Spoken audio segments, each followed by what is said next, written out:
Obsidian Entertainment showed up at the Xbox showcase during the Game Fest 2024, and they gave us not only a story trailer, but a whole heap of info about their new game. Now, while my stoke meter for this game might not be much over a 6 or a 7, with 10 being bouncing off the walls with excitement, man, I can't remember the last time that actually did happen, certainly not in the last 10 years. This game is looking better and better every time they show it. So, here are 7 things that really caught our fancy. Number 1, third-person view. Now, you might not always want third-person. Well, I do. But originally, this was only first-person. Now, they've listened and they've given the fans what they want. Props to Obsidian for actually giving a flip of what the customer would like. They didn't show an awful lot of third-person, but what they did looked really nice. Number 2, damage feedback. Kerry Patel, the game director for Avowed, let everyone know during their interview that they were listening to the fans,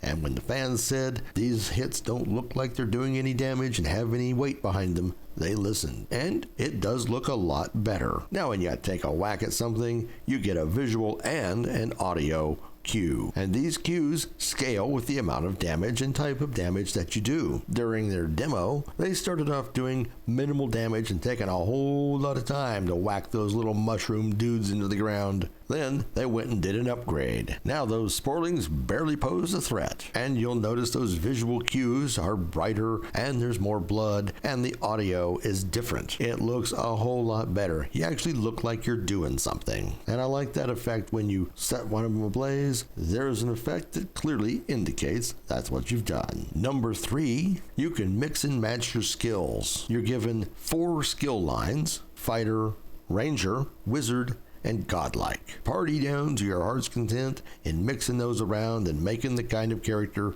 you want to make. Also of note, there is a cost, but you can respec at any time. Now this is good and bad. I do like the idea of once you pick a class, you work within that class, but I can dig it. You want to try something new, or you know you're going into a particularly hard fight that requires a certain type of damage, or you want to go sneaky in this section versus another, well, you can respec. As long as you got whatever coin or points that it costs to do that, you can change up and then go attack an area completely differently than before. Patel also said that if you want to just focus on being a wizard, you can crank all the wizard skills to maximum, and that is a perfectly valid way to play. Number 4, you can customize your character. No, they didn't show us the character creator. Big time bummer there. And Patel did say that you have a lot of customization over your godlike. Yes, you're playing a godlike. Number 5, you have a party camp. Here, you can upgrade your gear, as they did earlier in their playthrough. You'll get party banter.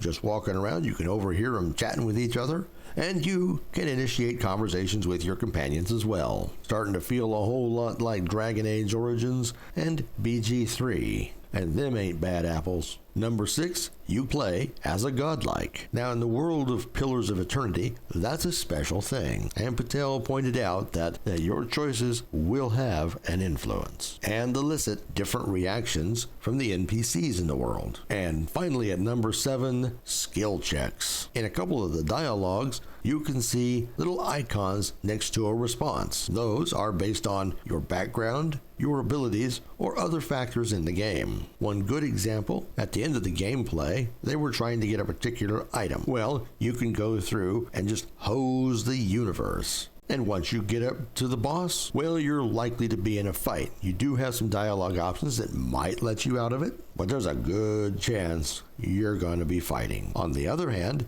if you took the stealthy route, and they do feature a lot of stealth, not only can you have stealth as a power, but you can use the environment as well, hiding in the tall grass. Take this alternate route, stealth your way up, and when you talk to the boss, there's no fight offered. You don't have to talk your way out of anything. It's really easy to get that item. And that was another point Patel made. They try to make sure there are multiple ways to achieve your goals. It almost seems like they want the choices you make in your character build to matter. Man, oh man, I'm starting to actually think this game might be worth our time. And here's a bonus for you. If you love purple, they've got you covered. Not sure what it is with games going bright purple everywhere, but they sure are. So rock that purple, folks. Now I'll link in the description below not only this Xbox Showcase interview, but the story trailer they released as well. So tell us what you think. Interested in this game? Give us a comment below. And don't forget to like and subscribe. Thanks for watching.